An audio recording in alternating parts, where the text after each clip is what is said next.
Graça e paz, como vai? Espero que todos estejam bem e nesse momento tão especial, tão importante, quero mandar minha saudação à Federação Metodista de Homens, a importância desse trabalho que vocês realizam, a importância de vocês se ajuntarem, a importância para a igreja, para o evangelho, para o desenvolvimento de tudo que nós temos enquanto igreja, do papel que vocês realizam, desempenham, o fato de vocês se ajuntarem, o fato de estarem sempre prontos, dedicando o tempo de vocês, dedicando a vontade de vocês para servir a Deus. Isso é muito bom, edifica a vida da igreja e, mais do que isso, desenvolve o evangelho, que é o papel de todos nós, a nossa função enquanto servos de Deus, né?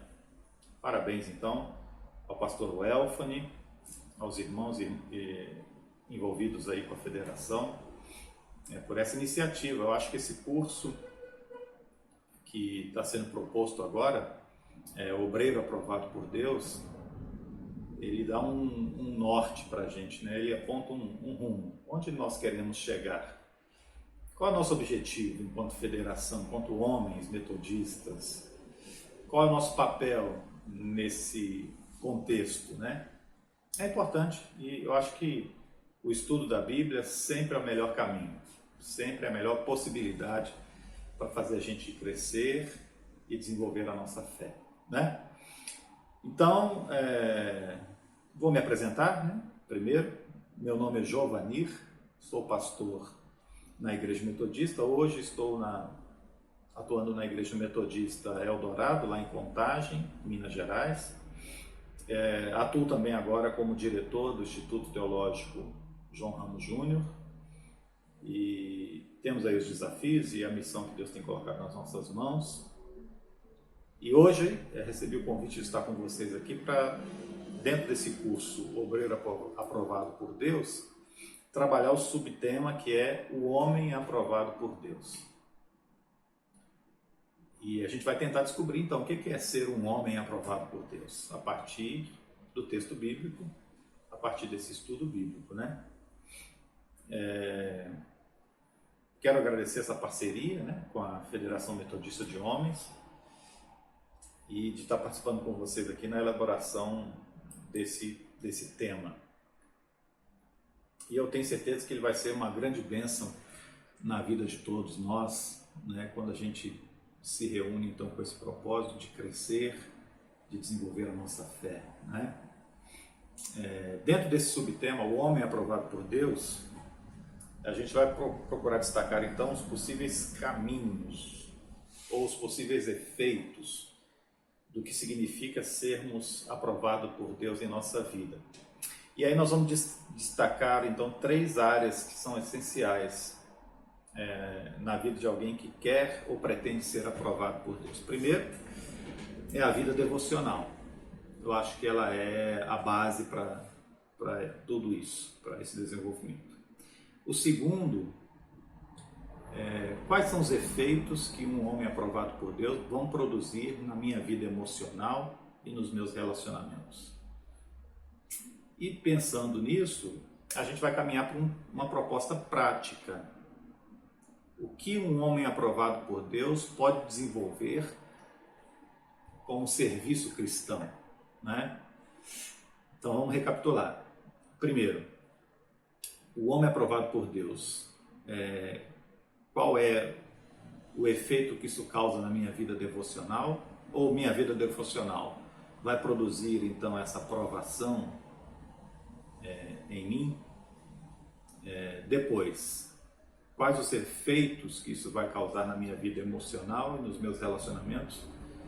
E de modo prático, o que isso vai reverter a partir do meu serviço cristão, né? Então, acho que é bom a gente começar pelo texto bíblico que nos inspira, né? E é muito legal porque esse texto ele é o mote da federação, né?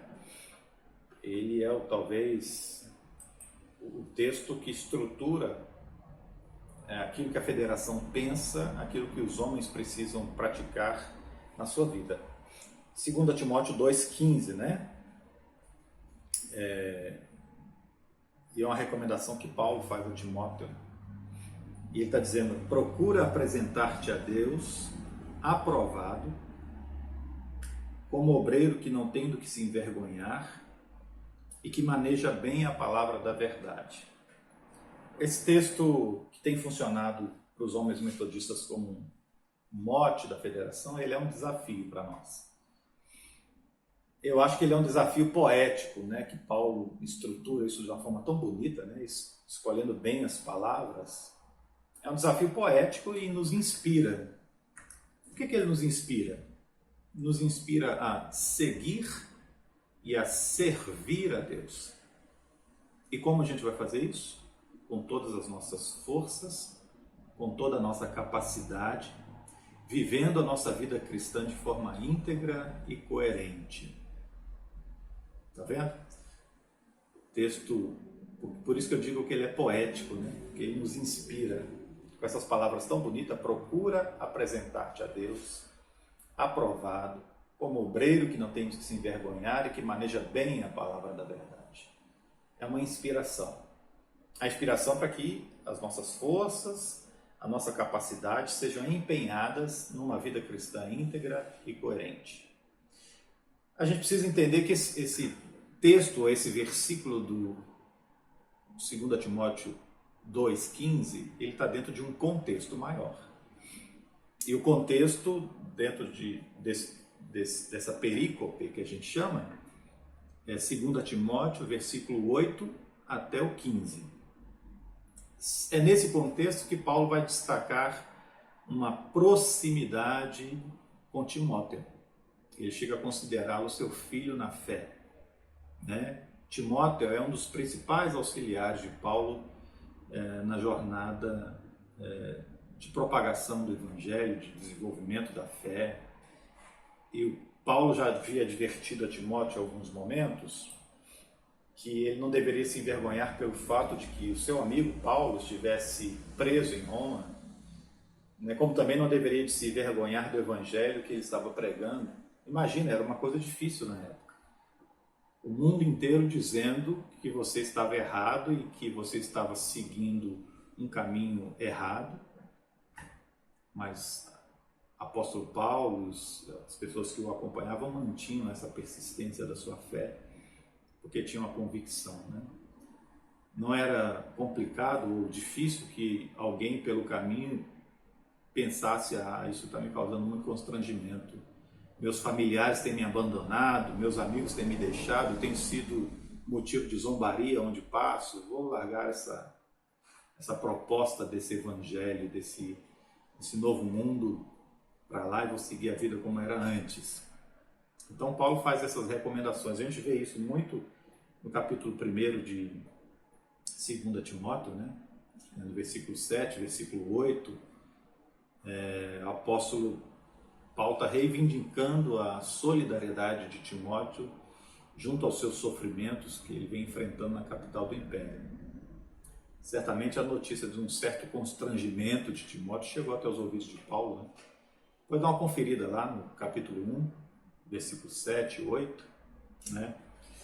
E aí a epístola que Paulo profere a Timóteo, ela tem um objetivo básico, que é animar Timóteo a ir ao seu encontro. Paulo quer que Timóteo vá ao seu encontro, para que ele pudesse ali passar as últimas orientações a ele, daquilo que deveria ser realizado na missão que eles têm para realizar.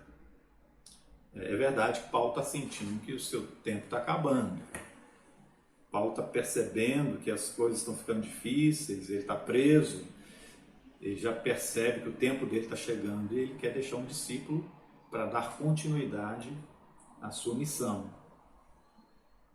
Então, por isso ele chama Timóteo, ele enxerga em Timóteo, ele já tinha essa proximidade com ele, ele enxerga que Timóteo era a pessoa mais ideal e capaz de dar continuidade à tarefa de Paulo, a tarefa do Evangelho.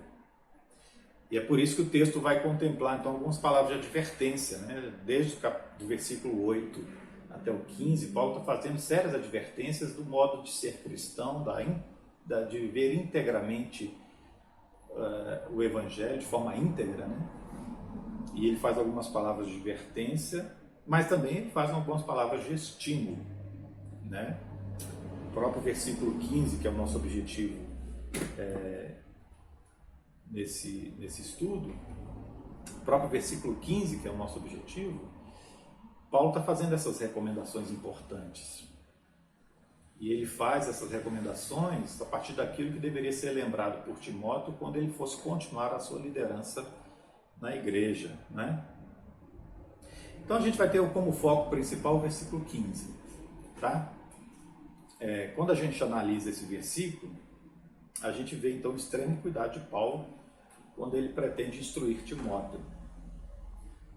E nessa instrução a gente percebe que tem um apelo para que haja zelo pelo que está fazendo, para que seja realmente aprovado por Deus no que faz, e que acima de tudo que ele trabalhe em prol da missão. Fazendo isso tudo, que ele não deixe vestígios ou marcas em sua caminhada, em sua vida, de alguma coisa que possa lhe envergonhar do Evangelho. Interessante, né? Paulo orienta que ele tenha zelo, que ele tenha trabalho em prol da missão, que ele pratique isso de forma íntegra e que ele não deixe rastros para que algum dia ele possa se envergonhar do que ele está fazendo, do Evangelho que ele está praticando. E aí a gente vê dentro do versículo 15 essa estrutura, né? Procura apresentar-te. Quando Paulo diz isso, ele está dizendo que ele está evocando, levantando uma questão muito importante de persistência, de zelo, essa intenção de se colocar à disposição. Aí é interessante, né? Porque o que Paulo diz a Timóteo a primeira ação nossa no serviço, ou naquilo que nós prestamos a Deus, ela tem que partir de nós mesmos. Apresenta-te, procura apresentar-te, se coloca, seja persistente, se coloque à disposição. Não fique esperando um milagre acontecer e Deus fazer as coisas brotarem da sua vida. Eu vejo muitas pessoas dizendo assim, eu não tenho capacidade, eu não tenho destreza para falar, eu não tenho condições de fazer isso, fazer aquilo. E o texto está dizendo, apresenta-te, se coloca à disposição, a habilidade vem depois, né? Então o primeiro chamado se apresenta, procura apresentar-te, coloque-se diante de Deus, coloque-se diante do serviço, da obra. A capacitação vem depois, a unção vem depois, a transformação vem à medida que você vai se colocando e você vai crescendo. Então a primeira lógica disso você, nós precisamos nos apresentar, nos colocar diante de Deus. Quando ele faz isso, ele coloca uma intenção nessa apresentação. Como eu tenho que me apresentar diante de Deus? Como alguém aprovado. Quem é que está aprovado? Só está aprovado quem passou por uma prova, por um exame. É lógico que Paulo tinha certeza que Timóteo já havia passado por algumas experiências que o havia solidificado e feito com que ele pudesse observar e enxergar em Timóteo essa disposição. Ele está dizendo, coloque-se diante de Deus então como alguém que alcança a aprovação dele. Coloque-se diante de Deus como alguém que tem a possibilidade de crescer, de se envolver e tal. E aí ele diz outras coisas. Procura apresentar-te a Deus aprovado. E ele diz como obreiro, como alguém que trabalha, como quem não tem do que se envergonhar, porque não vão encontrar motivos para constrangimento na vida. E por último, que maneja bem a palavra da verdade. É alguém que traça um caminho reto, sem tortuosas curvas, né? Essa ideia de se apresentar e oferecer a Deus é uma característica do apóstolo Paulo. Tem o sentido de uma transformação operada por Cristo, né? Ele fala isso em Romanos 6,13, Romanos 6,16, 19, Romanos 12,1, Colossenses 1,22. Ele tem essa lógica na sua construção, né? Quando ele diz manejar bem a palavra, significa ter pleno zelo pela palavra, sem se desviar, né? A fim de que o caminho seja reto e sem curvas. Dentro dessa lógica e contexto, nós podemos pensar que os efeitos desse texto, do versículo 15 de 2 Timóteo na nossa vida, pode causar grande influência de forma definitiva na nossa vida devocional, nas nossas emoções e nossos relacionamentos e no nosso serviço cristão. Quando a gente fala de vida devocional, não podemos deixar de pensar em John Wesley, que é o fundador do metodismo. Ele acreditava que Deus havia instituído um caminho infalível para que a sua mensagem pudesse ser espalhada pelo mundo, né? A prática constante da oração, da leitura bíblica, estabeleceu uma determinada conduta revelada no texto de Atos dos Apóstolos. O John Wesley enxergava que esse texto do capítulo 2, verso 42 a 44 de Atos dos Apóstolos, era um texto que o chamava à responsabilidade da devocional e do conhecimento. Todos os que creram estavam juntos, tinham tudo em comum, perseveravam na doutrina dos apóstolos, na comunhão, no partir do pão e nas orações. John Wesley entendia estas palavras como disciplinas espirituais. Ele entendia a devocional como disciplinas espirituais que se transformariam em meios de graça. Eram meios de graça estabelecidos por Cristo para que a igreja pudesse crescer e tivesse elementos vitais para a realização da missão.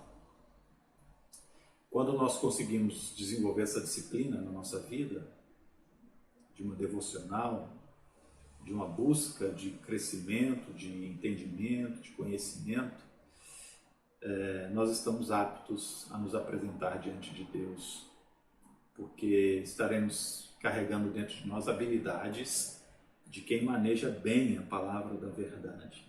A grande beleza na história da vida de John Wesley, e os livros não escondem esse fato,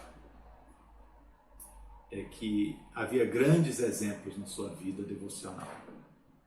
Mas também a história nos mostra que Wesley não era um super-herói, não era um mágico, não era alguém sobrenatural. Ele era alguém comum, sujeito a erros, sujeitos a altos e baixos. John Wesley se irritava, John Wesley pecava, cometeu vários erros, ele precisou fazer ajustes ao longo da sua vida, na sua forma de pensar também. Eu acho que isso é esperança para nós, não é? Porque diz assim, é possível. Eu, com todos os meus defeitos, com todas as minhas falhas, minhas dificuldades, eu posso ter uma vida devocional de qualidade, eu posso me colocar diante de Deus, apresentar diante de Deus, buscando esse desenvolvimento na minha vida. Nós também podemos exercer uma vida devocional de qualidade diante de Deus. Basta nós assumirmos nossas debilidades, conhecer nossas fraquezas, conhecer os pontos fracos onde nós devemos atuar, ser humilde na fé. Aí sim nós temos a condição de nos apresentar a Deus de maneira que somos, sem ter do que se envergonhar. Eu sou o que sou, tenho dificuldades, mas eu me apresento, eu estou aqui, me coloco diante de Deus, porque o meu objetivo é crescer espiritualmente. E aí sim eu me coloco diante de Deus nesse propósito. Um fator importante nesse processo é perceber que a vida devocional não tem mágica. Eu não posso dizer assim, tá vendo aquele irmão? Ele é um cara 100%, nota 1000, um cara especial, né? É um cara, um exemplo que eu gostaria de seguir. Ele não conquistou isso da noite para o dia, não foi assim, né? Não foi de uma hora para outra. Para ter vida devocional, meu amigo, tem que pagar o preço. É preciso investir tempo, é preciso ser dedicado, né? Assim nos tornaremos cada vez mais próximos de Deus. Quando a gente está próximo de Deus, nós conseguimos ampliar nossos relacionamentos com nossos familiares, com nossos amigos. E aí vem a segunda etapa dessa proposta. A vida devocional, ela me leva a me conhecer melhor. Interessante isso, né? Ela me leva a entender melhor como eu sou. Ela me leva a perceber que na caminhada da vida, com meus erros, acertos, embora eu tenha dificuldades, eu estou tentando melhorar. E aí é o lugar da gente fazer os ajustes, né, que a gente precisa. Quando eu consigo fazer isso, eu passo por uma segunda etapa de crescimento e amadurecimento da minha fé, que é começar a trabalhar e a pensar agora minhas emoções e meus relacionamentos. Ser aprovado por Deus em suas emoções e relacionamentos requer um estágio de maturidade espiritual que só pode ser alcançado naqueles que conseguiram dar os primeiros passos na sua vida devocional, né?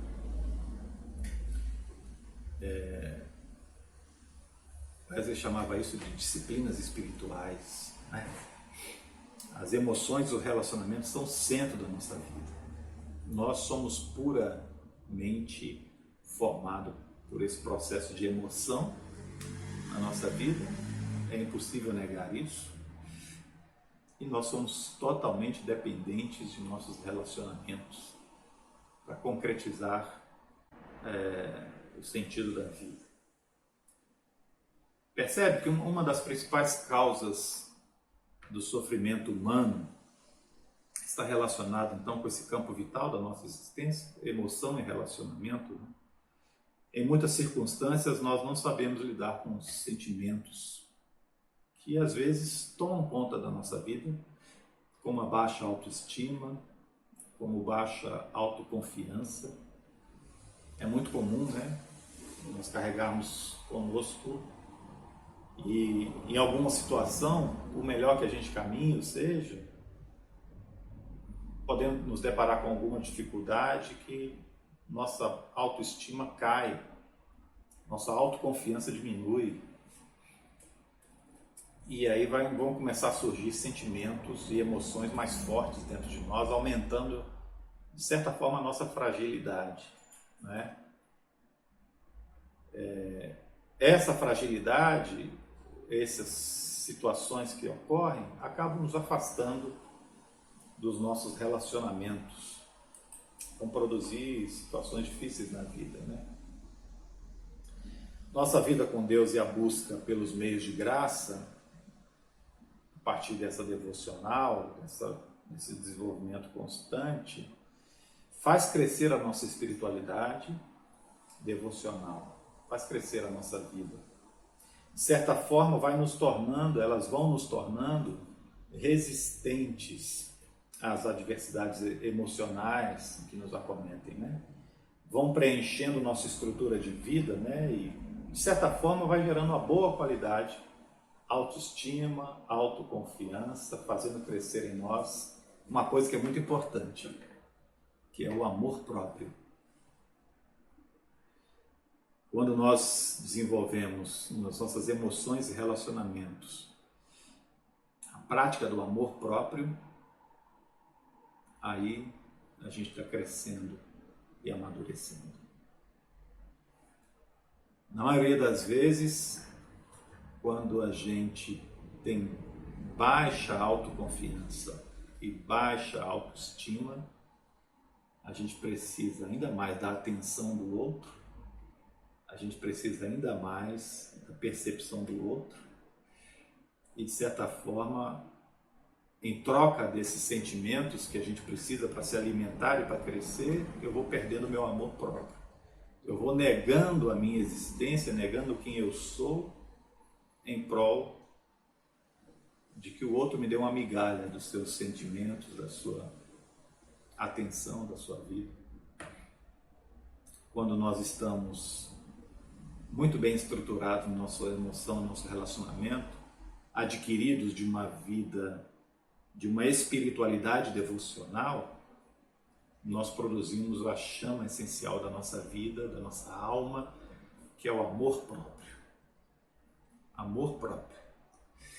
Talvez esse seja o centro de uma emoção equilibrada, de relacionamentos bem feitos, bem estruturados, de um homem aprovado por Deus.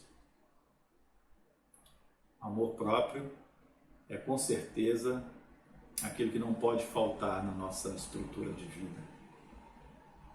E a gente só vai conseguir isso quando a gente traça esse caminho de uma espiritualidade devocional. Por isso que Paulo está dizendo, procura apresentar-te aprovado por Deus, como quem não tem de que se envergonhar, e que maneja bem a palavra da verdade.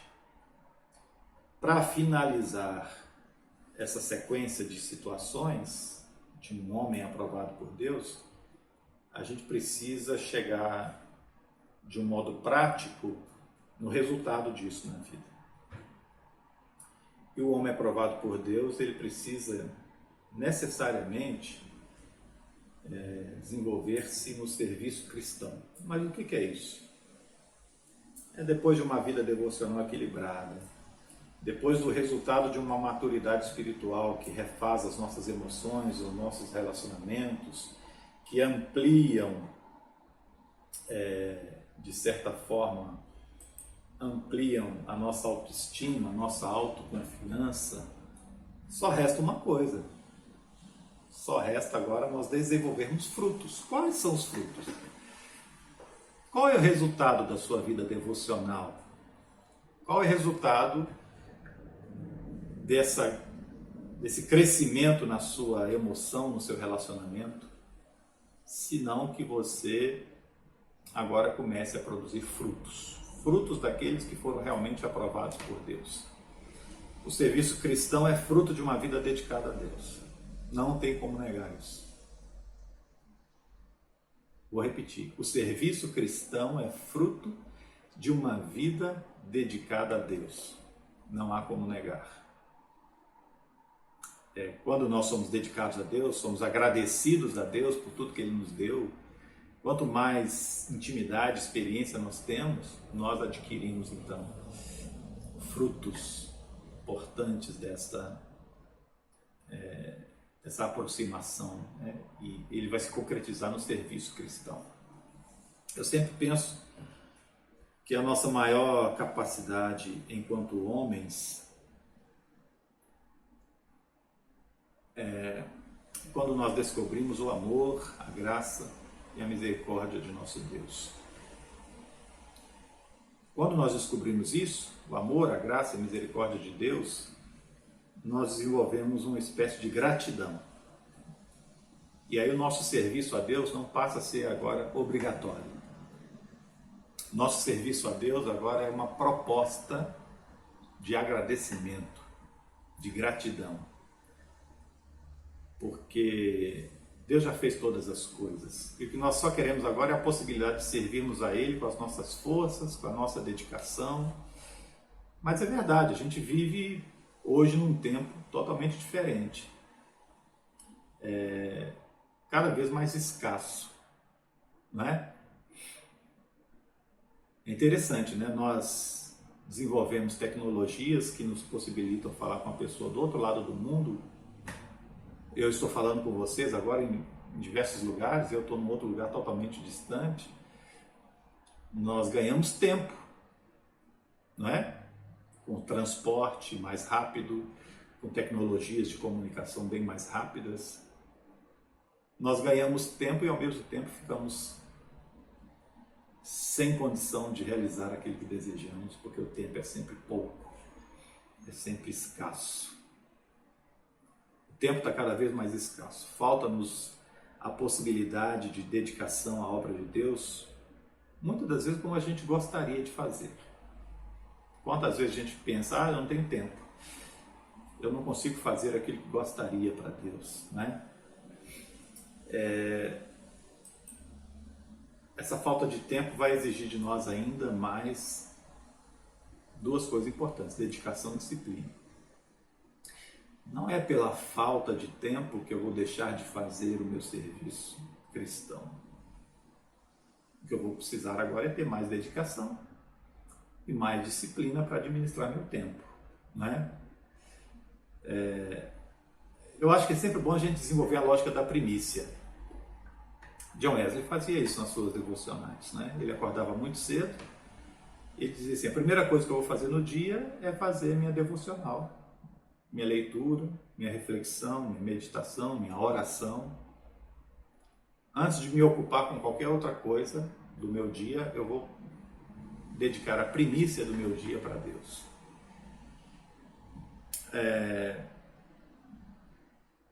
Como eu sei que tem tempo para tudo, né? Essa primeira parte do dia, ela pode ser dedicada exclusivamente para Deus, né? Mas que não seja talvez a primeira parte do dia, mas algum momento do dia, eu tenho que ter esse momento de dedicação, de cumprimento desse chamado de Deus na minha vida. De nada adianta levantar cedo, ansioso, inquieto, achar que vai ter um dia melhor, um rendimento melhor, se você não consegue dedicar aquilo que é mais importante para Deus, né? A Bíblia faz isso, né? Ela diz assim: que proveito traz ao homem levantar cedo de madrugada e comer o pão que penosamente granjeaste, né? Salmo 127, 2, né? Antes de mergulharmos então em nossos afazeres, no corre-corre do dia a dia, a gente precisa ter uma boa, amistosa conversa com Deus, né? Desenvolver a melhor maneira de servir a Deus. Qual é a prática de um serviço cristão marcante na minha vida, que começa com uma devocional e que se concretiza depois numa prática efetiva do que eu posso fazer? Aí eu vou começar a desenvolver então uma sequência lógica que completa o ciclo da minha vida cristã e da minha fé. Desenvolver uma devocional, busca constante, crescimento espiritual, se preencher, apresentar-se a Deus, e a partir disso eu vou começar a construir bases sólidas para as minhas relações, para as minhas emoções, para os meus relacionamentos, e eles vão se tornar mais equilibrados, e eu vou concretizar isso tudo a partir do serviço que eu presto, serviço cristão. O serviço cristão deve estar presente na nossa atuação na igreja, em nosso dia a dia, no contato com as pessoas.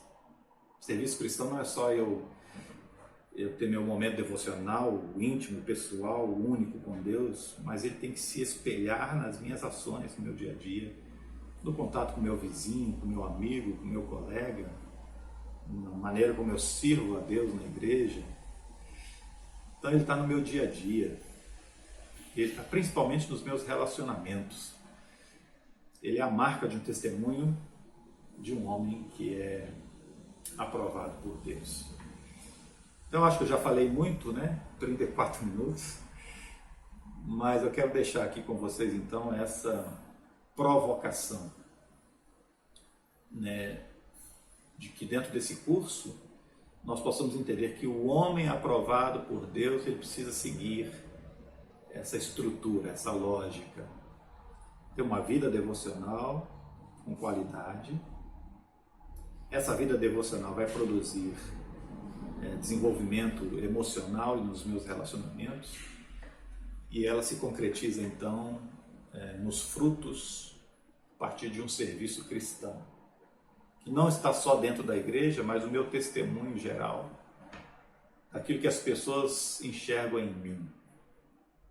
Que Deus as pessoas enxergam em você? Qual Deus as pessoas enxergam na sua vida? Então isso é para a gente pensar. Um grande abraço aí a todos, que Deus continue abençoando vocês e que esse curso seja um grande marco na vida da Federação de Homens da Igreja Metodista na 4ª região. Um grande abraço, que Deus abençoe.